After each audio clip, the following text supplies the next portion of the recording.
Hello friend, welcome to Govind classes और गणित 101।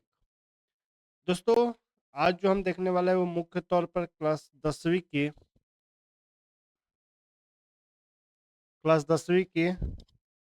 क्या है, तो गणित की क्वेश्चन है जो कि आपके बहुत ही इम्पोर्टेंट होने वाली है।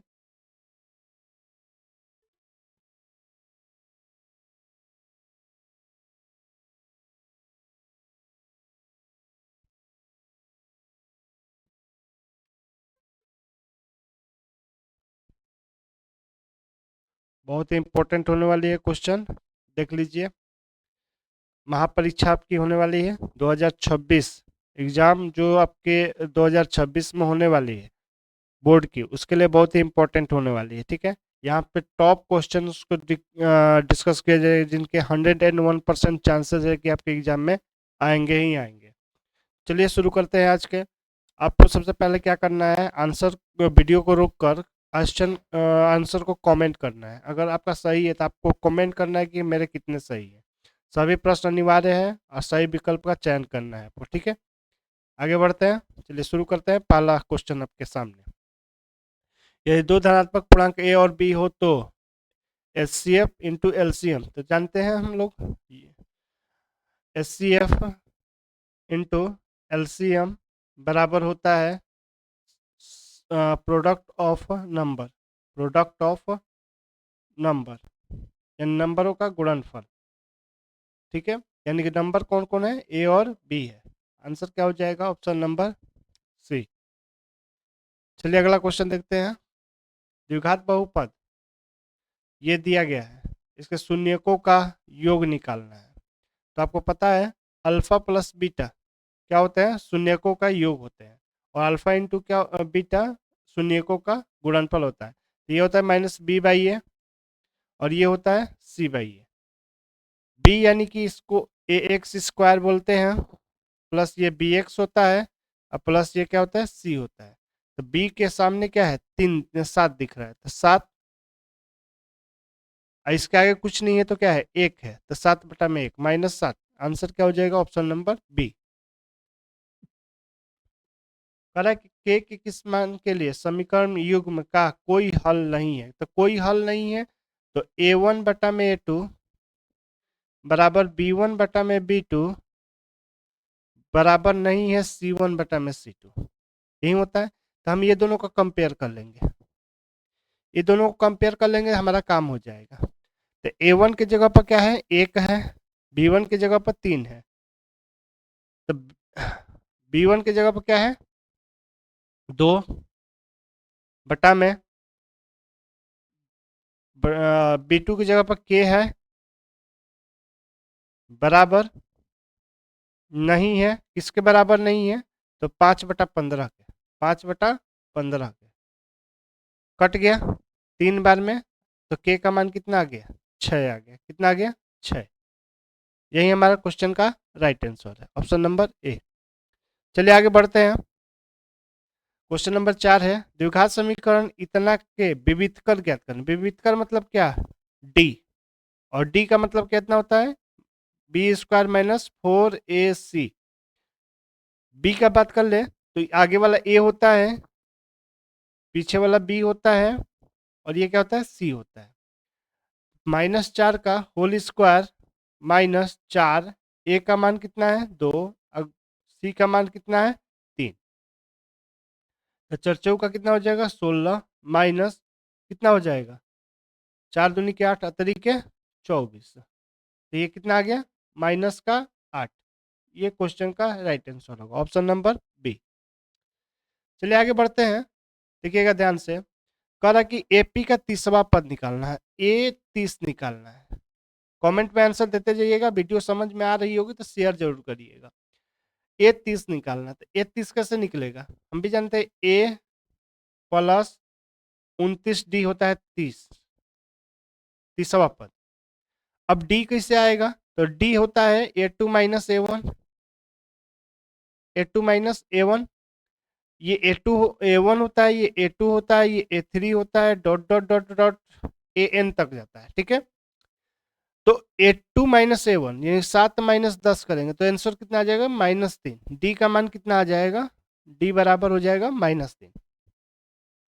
तो ए की बात कर ले तो ए प्रथम पद कहलाता है यानी कि 10 प्लस 29 और डी के जगह पर हम कितना रखेंगे -3। तो 10 हो जाएगा प्लस और ये माइनस, बाद में बात कर लेते इसका। 87 हो गया, प्लस माइनस माइनस हो जाता है तो 10 माइनस 87, तो आंसर कितना आ गया 77। कैसा 77, माइनस का 77, माइनस का 77। ऑप्शन नंबर सी हमारा क्या हो जाएगा, राइट आंसर। चलिए आगे बढ़ते हैं। कह रहा है कि दो समरूप त्रिभुजों को सिमिलर ट्राइंगल की भुजाओं का अनुपात ये दिया है तो इनके क्षेत्रफलों का अनुपात याद रखिएगा। अगर भुजा A1 है A2 है तो इनका अनुपात परिधि के अनुपात के बराबर होता है। परिधि सॉरी परिधि नहीं, परिमाप कर देते हैं ऐसे तो दोनों का मतलब एक ही होता है, लेकिन इस फिगर के लिए बात करें परिमाप के बराबर होता है। ठीक है, परिमाप के बराबर होता है। ठीक है, 1 2 कर देते हैं। लेकिन वहीं A1 बटा में A2 यानी कि भुजा अगर ये है तो इनके अगर वर्ग कर ले तो ये होता है क्षेत्रफलों का अनुपात। क्या होता है, क्षेत्रफलों का अनुपात, क्षेत्रफल 2। ठीक है, तो 4 9 4 का स्क्वायर कितना हो जाएगा, 4 का स्क्वायर 4 बटा 9 का स्क्वायर, तो 4 चौके 16 99 81 और अनुपात क्या जाएगा 16:81। ऑप्शन नंबर डी हमारा राइट आंसर होगा। चलिए आगे बढ़ते हैं। बिंदु P और X के मूल बिंदु ओरिजिन से कितनी दूरी, तो मूल बिंदु की अगर हम बात कर ले, मूल बिंदु की बात कर ले तो मूल बिंदु जो होती है वो क्या होती है 0 0 होती है। कितना होता है 0 0। और हमसे पूछा है P जो बिंदु है वो है क्या 6,-8। दूरी निकालना है तो दूरी का फॉर्मूला क्या होता है x2 माइनस x1 का whole square plus y2 minus y1 का होल स्क्वायर, यही होता है दूरी का सूत्र।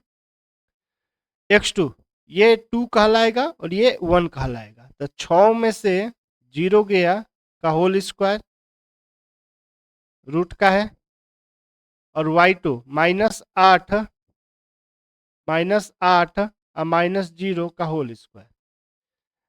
जब इसका हम लोग करेंगे तो ये कितना आ जाएगा रूट में आपका 6 का स्क्वायर प्लस 8 का स्क्वायर, तो यहाँ करेंगे रूट का ये 36 प्लस 64, तो ये आ जाएगा आपका कितना रूट का 100, और रूट का 100 मतलब कितना 10 मात्रक, 10 यूनिट।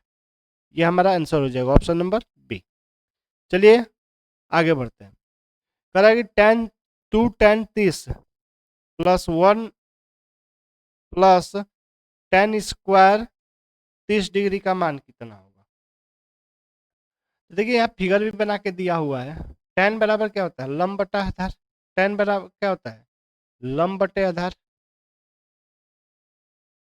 यह याद कर लीजिए, पंडित बद्री प्रसाद हर हर बोले। तो 30 का पूछ रहा है तो 30 लंब, लंब कितना हो जाएगा √3, आधार कितना हो जाएगा 1, यानी कि tan 30 का मान कितना होगा √3।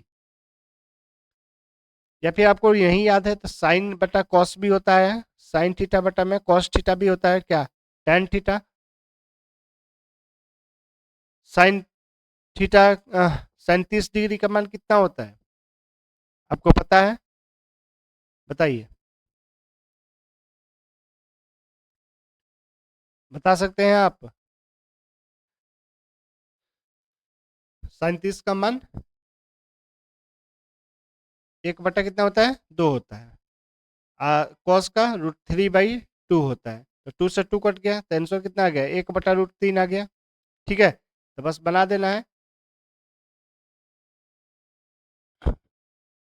लेकिन इस फिगर के अनुसार हम देखें तो ये फिगर दूसरा कुछ कह रहा है, ठीक है ना। तो फिगर के अनुसार अगर हमको बनाना है तो ये लंब होगा √3 और आधार कितना होगा, 1 होगा, ठीक है ना। तो चलते हैं, 2 बनाते हैं सवाल को। 2 tan 30 का मान कितना हो जाएगा भाई, √3 बटा में 1 प्लस tan √3 का होल स्क्वायर। अब कहिएगा सर काहे ऐसे कर रहे हैं, देखिए जो इस सवाल इसके अनुसार हम बना रहे हैं, ठीक है। लंब क्या होगा, कोण के सामने वाला भुजा लंब कहलाता है और आधार उसके सटे हुए भुजा कहलाती है, ठीक है। तो 2 √3 हो जाएगा यहाँ पर, बटा में क्या हो जाएगा, 4 हो जाएगा, ये कट जाएगा तो आ जाएगा कितना, √3/2 आ जाएगा, कितना आ जाएगा, √3/2। और √3/2 क्या होता है, साइन 60 होता है, कॉस 60 होता है, साइन 30 होता है, टेन 60 होता है। तो साइन 60 का मान जो होता है क्या होता है, √3/2। ऑप्शन नंबर ए हमारा राइट आंसर हो जाएगा। आगे कह रहा है कि क्यू एक वृत्त की स्पर्श रेखा है की लंबाई 24 सेंटीमीटर है और क्यू की केंद्र से दूरी कितनी है, 25 सेंटीमीटर है। तो करे वृत्त की त्रिज्या ज्ञात कीजिए। याद रखिएगा जब भी ऐसा कोई फिगर बनता है तो यहाँ 90 डिग्री का कोण बनता है। कितना डिग्री का कोण बनता है, 90 डिग्री का। तो इस पर लग जाता है ओपी का स्क्वायर प्लस पी क्यू का स्क्वायर बराबर हो जाएगा ओ क्यू स्क्वायर, ठीक है। अब इसको मैंने x मान लिया, x का स्क्वायर प्लस पी क्यू कितना है, 24 का स्क्वायर, अब बराबर हो जाएगा ओ क्यू 25 का स्क्वायर। तो एक्स स्क्वायर बराबर हो जाएगा √25 का स्क्वायर माइनस 24 का स्क्वायर। 25 का स्क्वायर कितना होता है बताइए, यहाँ एक्स नहीं रहे, अब एक्स हो जाएगा, एक्स बराबर 25 का स्क्वायर होता है 625 माइनस 576। तो ये एक्स बराबर हो जाएगा √49।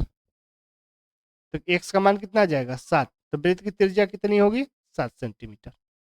चलिए आगे बढ़ते हैं, समझ में आ रहा होगा तो वीडियो को शेयर करिएगा।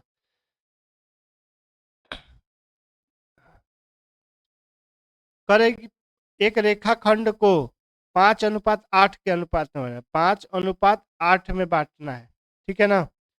अब कह रहा है किरण ए एक्स यहाँ पर दिख रहा है वो फिगर पर समान दूरी पर अंकित किए जाने वाले बिंदुओं की न्यूनतम संख्या क्या होगी, बताइए तो बिंदुओं का। अब इस अनुपात को दिखाना है तो न्यूनतम संख्या जो इसका सम होता है, क्या होता है, इसका सम होता है। सम मतलब जोड़, तो कितना हो जाएगा, 13। 8 + 13 होता है ना।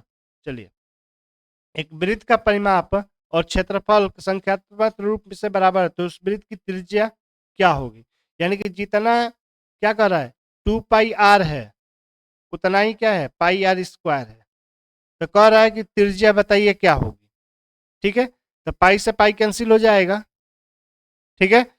आर से एगो आर कैंसिल हो जाएगा तो आर का मान कितना आ जाएगा, 2 आ जाएगा। कितना आ जाएगा, 2 आ जाएगा, दो मात्रक। जो सवाल कर रहा है देख लो, यहाँ कर रहा है कि परिमाप जो है क्षेत्रफल दोनों बराबर है संख्यात्मक रूप से, ठीक है। आगे बढ़ते हैं।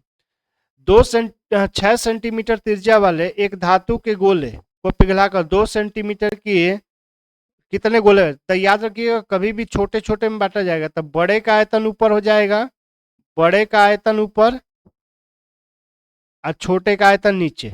जो भी फिगर बने, ऐसा नहीं है कि बड़ा है तो छोट बनेगा, ठीक है ना। जो भी बने तो बड़ा का आयतन 4/3 πr³ बड़ा आर है तो आर लिख देते हैं, और 4/3 πr³।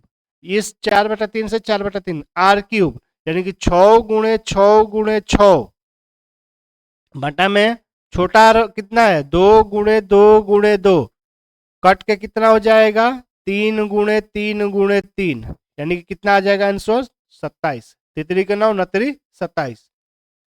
आगे बढ़ते हैं। अब कह रहा है कि माध्य माध्यिका और बहुलक में क्या संबंध है, माध्य माध्यिका बहुलक में क्या संबंध है, आप बताइए, हम वेट कर रहे हैं।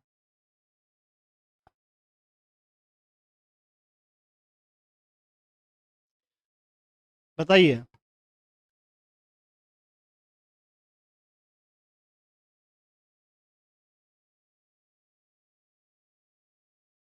तो ऑप्शन नंबर ए इसका राइट आंसर होगा। कि बहुलक जो होता है किसके बराबर, 3 माध्यिका माइनस 2 माध्य के बराबर होता है। ठीक है, आगे बढ़ते हैं। कौन सी संख्या किसी घटना की प्रायिकता नहीं हो सकती, तो याद रखिएगा प्रोबेबिलिटी की बात करें, प्रायिकता की बात करें तो हमेशा ये एक से छोटा हो सकता है। क्या होता है, एक से छोटा, लेकिन एक से बड़ा नहीं हो सकता है। ठीक है, एक से बड़ा नहीं हो सकता है, तो प्रोबेबिलिटी हमेशा रखिएगा 0 से बड़ा या 0 के बराबर, एक से छोटा या एक से बराबर। ठीक है, इससे ज्यादा नहीं हो सकता। तो बताइए, ये कह रहा है 0.66 है, 0.15 है, ये कितना है 0.7 है, लेकिन ये वाली प्रायिकता नहीं हो सकती क्योंकि ये माइनस में है, 0 से बहुत छोटा हो जाएगा। ठीक है, आगे बढ़ते हैं। 144 के अभाज्य गुणनखंड की 2 की घात है क्या होगी, यहाँ पर बना हुआ है 2 की घात कितनी होगी, अब बताइएगा। देखिए 144 को पहले तोड़ा गया तो 12 गुणे 12 होता है 144। अब 12 को तोड़ा गया 4 गुणे 3 में, 12 में 4 गुणे 3 में, और 4 को 2 गुणे 2 में तोड़ा गया, 2 दूना के 4, यानी कि कितनी है 1 पावर 2 पावर 3 पावर और 4 पावर, आंसर कितना हो जाएगा 4 पावर। अब यहाँ देखिए करें कि एक बहुपद है क्वाड्रेटिक, जैसे शून्यकों का योग -3 और गुणनफल 2 दिया है, तो देखिएगा बहुपद कभी भी लिखा जाता है, बहुपद लिखने का फॉर्मूला होता है x square minus alpha plus beta x plus alpha into beta, x square minus alpha plus beta का मान कितना दिया है -3 x plus alpha into beta का मान कितना दिया है 2 दिया है, तो कितना हो जाएगा x square plus 3x plus का 2, हमारा क्या हो जाएगा आंसर हो जाएगा x square plus 3x plus 2, x square plus 3x plus 2, option number A हमारा राइट आंसर। चलिए, के किस मान के लिए रैखिक समीकरण का असंगत होगा, क्या होगा असंगत होगा, इस असंगत मतलब क्या होता है बता सकते हैं आप, दो संगत होते हैं एक असंगत, तो याद रखिएगा a1 बटा में a2 बराबर नहीं है b1 बटा में b2, a1 बटा में a2 बराबर है b1 बटा में b2 बराबर है c1 बटा में c2, a1 बटा में a2 बराबर है b1 बटा में b2 बराबर नहीं है c1 बटा में c2, तो यही होता है असंगत, क्या होता है असंगत। तो के का मान बताना है क्यों है असंगत, तो उठा लेते हैं के कहाँ दिया गया, यहाँ पर लेते हैं 1 बटा में 5 बराबर ए का मान ले रहे हैं 2 बटा में के, 2 बटा में के, तो के का मान कितना आ जाएगा 10 आ जाएगा, के का मान कितना आ जाएगा तिरछा तिरछी गुणा कर देंगे तो के का मान कितना आ जाएगा 10, ऑप्शन नंबर ए। चलिए आगे बढ़ते हैं। यदि द्विघात समीकरण इतना दिया गया है कि मूल बराबर हो तो पी का मान ज्ञात करना है, क्या करना है पी का मान ज्ञात करना है, तो कुछ नहीं करना है, तो डी बराबर 0 हो जाएगा, मूल बराबर है तो बी स्क्वायर माइनस 4ac बराबर क्या हो जाएगा 0 हो जाएगा, तो बी स्क्वायर बराबर हो जाएगा कितना 4ac, बी का मान दिया है 2√5 माइनस का होल स्क्वायर बराबर 4, ए का मान कितना दिया है पी दिया है, सी का मान 15 दिया है, तो दो दूना का 4, 4 पचे 20 बराबर हो जाएगा 4 गुणे पी गुणे 15, यहाँ पी दिया है, एक पी भी है, पी स्क्वायर हो जाएगा, सॉरी यहाँ पी भी दिया है, ठीक है ना, तो एक पी से एक पी कट जाएगा, 4 से ये कट जाएगा 5 बार में, और 5 से ये कट जाएगा 3 बार में, तो पी का मान कितना आ जाएगा 3 आ जाएगा, ऑप्शन नंबर ए हमारा राइट आंसर। यदि किसी एपी का तीसरा पद ये है, सातवां पद 13 हो तो इसका सार बनता है, तो देखिए ए 3 निकालना है, तो ये हो जाएगा ए प्लस 2d, ए 7 निकालना है तो ये ए प्लस हो जाता है कितना 6d, ठीक है, तो यहाँ देखना है A3 5 दिया है और A7 दिया है 15 13 बराबर बराबर। ए से A प्लस 2D और ये हो गया A प्लस 6D। यहाँ कैंसिल, माइनस कर दिए तो ठीक है। तो ये दोनों में अंतर कितने का है, -8 का, और ये दोनों का अंतर कितना है, -4 का। तो डी का मान कितना आ जाएगा, 2। डी का मान कितना आ जाएगा, 2। और ये आज का लास्ट क्वेश्चन रहेगा, और सेकंड पार्ट के लिए आप चैनल पर बने रहिएगा, ठीक है। आगे है, दो समरूप त्रिभुजों की भुजाओं का अनुपात 4:1 का। तो अभी बताया था क्षेत्रफलों का अनुपात इसका वर्ग होता है, चर्चाओं के 16 99 81। आंसर कितना हो जाएगा, 16:81। तो चलिए मिलते हैं नेक्स्ट वीडियो में, तब तक के लिए चैनल को सब्सक्राइब करिएगा और वीडियो को शेयर करिएगा। जय हिंद, जय भारत।